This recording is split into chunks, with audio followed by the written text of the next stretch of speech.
Honourable members, once again. It is my singular honour and privilege to present the 2021 budget. Today I table before this House the following. 1, the Appropriation Bill. 2, the Special Appropriation Bill. 3, the Division of Revenue Bill. 4, the Budget Review. And 5thly, the Estimates of National Expenditure.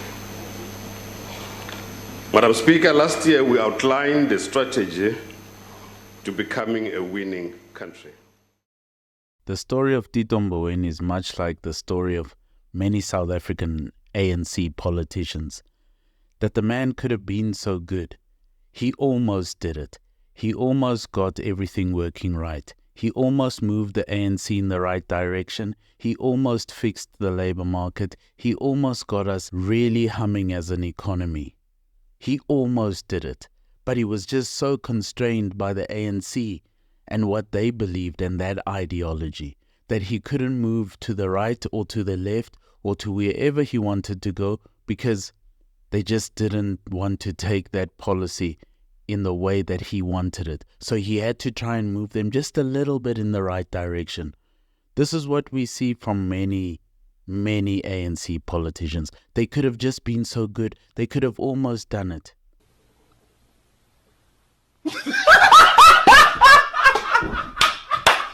Wasn't he Labour Minister? Tito Mboweni was in the Labour Department in the 90s. He became the Governor of the Reserve Bank in 1999, held the position for 10 years until 2009. He's worked for many companies, including AngloGold Ashanti, in their boards. He's interacted with the top businessmen in this country and the top corporates in this country. He then came back with Ramaphosa and became Finance Minister. This man has had a long and storied career in powerful positions in the ANC, in the South African government, and in the finance system and in the economy of this country, with the biggest movers and shakers in this country, representing this country to people across the world. And yet, social grants continued under him, affirmative action and BEE continued under him, and he was one of the architects to help that come into play. And he kept it there even when it was quite clear to everyone that it's not working. And it's only working if you consider it to be working when it's working for the few that are in the in-group. Me personally, I wouldn't take this level of disrespect. Unemployment continued to rise. He was there. Eskom fell on its knees and ground to a halt. After 15 years of load shedding, it's showing some stability now. Tito Mboweni was there for all of it. He could have been so good. He could have made a difference. He was almost a good politician for South Africa. And it would be kind of sad if he was this lone figure, lone crusader trying to save his country from the clutches of this evil, ideologically limited socialist ANC. But there are so many just like him. And some of them think themselves to be honorable people when they are working in a dishonorable system, right there upholding it. Whether you want to speak about Trevor Manuel or Thabo Mbeki, who himself said he wouldn't vote for the ANC in 2024, and then a week later changes his mind and says now he's voting for them. The same ANC that he's been criticizing for so many years, not in any full-throated way. He always talks in this amorphous way, winding around turns and being too clever for his own good and never saying anything. And then at the end, the news reporters have to say, oh my goodness, Thabo Mbeki scathing against the ANC. He couldn't abandon them. He couldn't do the right thing when the time counted, and that is the same thing for Tito Mboweni. Remember not to forget that you can get access to a short course on our Buy Me a Coffee page.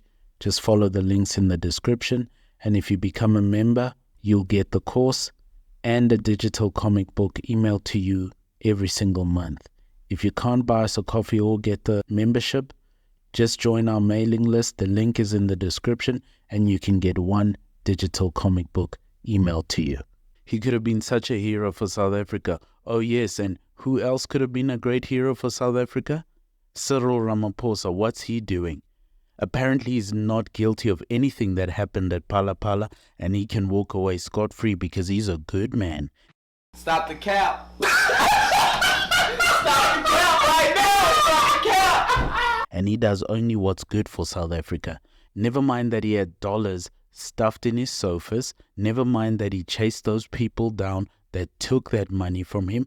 Never mind that you are not allowed to have dollars on hand just like that in this country. And he's supposed to be the top guy enforcing the laws and the ways of this country. And he just gets to walk away. Nothing to see here, people. Everything's fine. People are always trying to tell us that he's just being held back by the ANC. Well, no, he has no backbone. The man is a lout and a loser with a yellow stripe down his back. I had the opportunity to hear Mr. Mboweni give a couple of speeches. You will walk away there knowing this about Tito Mboweni after hearing his speech. He was actually a very intelligent person, very knowledgeable about matters of finance, economy, and even history. And he was very clever. And in most rooms he walked in, he was probably, if not the cleverest person there, one of the cleverest. And he wanted you to know it.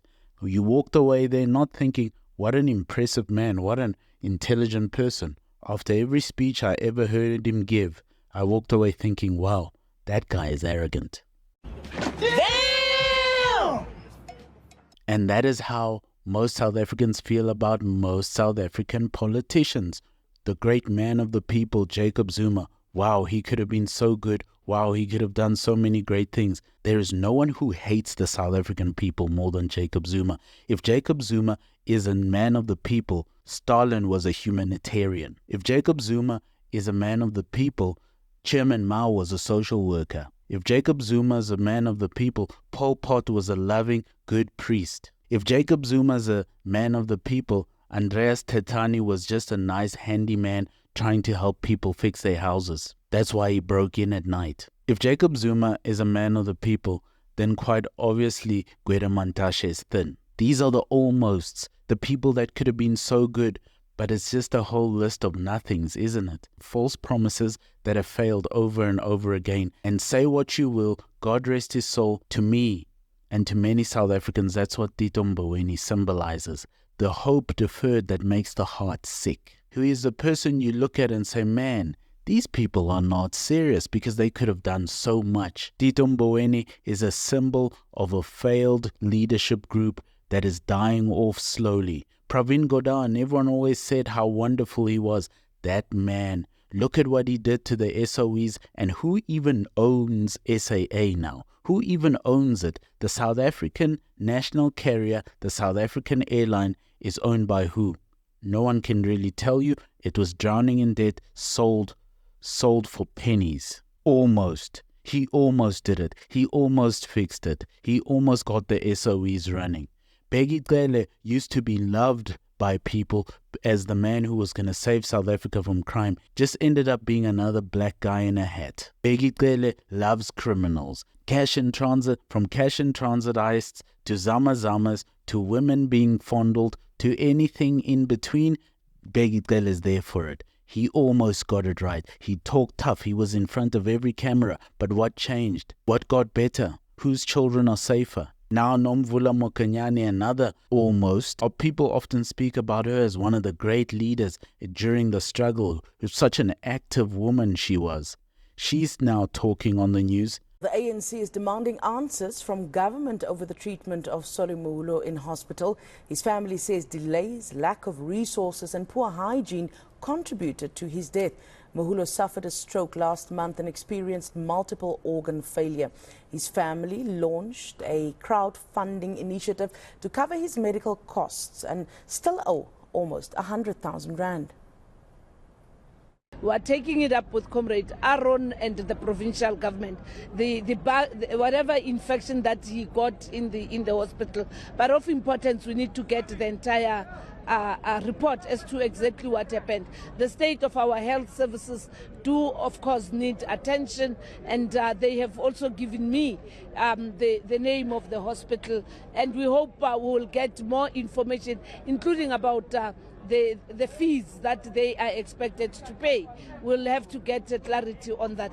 But of importance is that the family itself, including those that were running the program, acknowledge that Soli loved the ANC, loved the people of South Africa, and Soli would have loved to see a better Africa, not only a better South Africa. Remember how we also promoted the resolution of tensions in Zimbabwe, talking about President Mugabe and the other party to do things in the interest of the people of Zimbabwe. So he has to be given that honor, and his legacy must live beyond just where people use their own means to popularize. The public broadcaster was also taken to task, and we all know that it is a common challenge. We hope that through his passing on, we'll be able to make things different. The death of gospel musician Soli Moholo, and saying that this man was treated badly in a South African hospital in Gauteng. This man died in a hospital that neglected him, that wasn't up to standard, that wasn't up to code, and they could have done more, and now he is dead. And his family is crying. A person who supported the ANC performed at a lot of their rallies. They hesitated in giving him a state funeral. According to his family, they shouldn't have hesitated. They didn't give a rip. They paid the man. He died in an under-resourced, neglected South African hospital that is run badly. Now this woman is saying we want to find out exactly how this man died. Another almost. Why, if you love the people so much and you always call them your people, why don't they have good hospitals? Why don't they have good schools? Why don't they have good roads? Why don't they feel safe in their own homes? Why can't children play in the street? Why is the water poisoning them in Hammanskraal? Why aren't there any jobs but every foreigner with a pair of shoes can get a job? I said, hold up, wait a minute, something ain't right. Why do we have to fight Somalis, Nigerians, Zimbabweans, and every other African from all across this continent in our own country? Why are we overrun by fake pastors? Why does everything cost so much? Why, if the labor laws are so great, thanks to Tito Mboweni and others, why are there so few jobs? If Tito Mboweni was so interested in chasing inflation, why is the cost of living so high? He was there for all of it. And he was there for the social grants too. Social grants, which is a plague and a curse on this country, that breaks apart families, turns women into whores for the government, and childless children that are bound for prison. Men who are bereft, without education, without any siring from their fathers, who grow up to be degenerates and louts with a yellow stripe down their back, further continuing the cycle that we live in South Africa, where Panyaza Lesufi is held up as some great politician that will save this country. A fat-faced fool if I've ever seen one. Another almost. He almost got the education system right. He almost got the website where children have to be registered by their parents every year. He almost got it right, but it never works every year. It always crashes.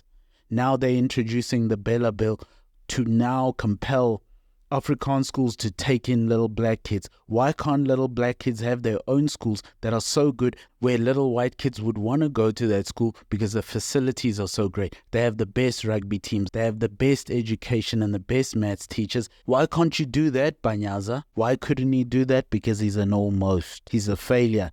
And unfortunately, Mr. Mboweni is just like all of them. A reminder that you can get a digital comic book emailed to you every single month when you become a member on our Buy Me a Coffee page. The almost did it. The almost got it right. The if only it was. Could we have just, and maybe if the, but yet Thabo Mbeki still votes for them. Yet Jacob Zuma starts a party and people still sign up for it. Cyril Ramaphosa running around as if he is some sort of legitimate person that can be respected as president. Cyril Ramaphosa's presidency will go down as one of the worst things to ever happen to this country. And that's And that's juxtaposed to the fact that that man fought apartheid. Shame on you, you ANC fools, you fat-faced losers. Every single last one of you. Where Sole Moholo can die in a decrepit hospital, and unlike Jacob Zuma, Sole Moholo was actually a man of the people. He can die in a decrepit hospital right next to those people, actually. Wasn't Tom London complaining about the same hospitals a couple of weeks ago, telling you how horrible Helen Joseph was?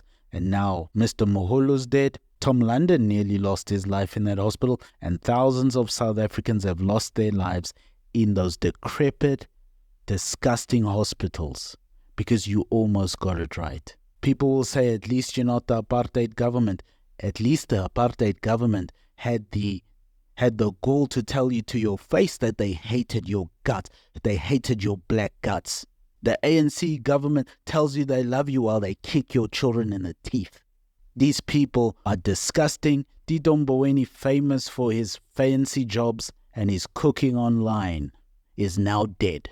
Another one bites the dust who almost could have done something for his country, and whatever he ever did was so far in the past that nobody even remembers it anymore. 30 years of almosts, and yet they want our respect. Disgusting.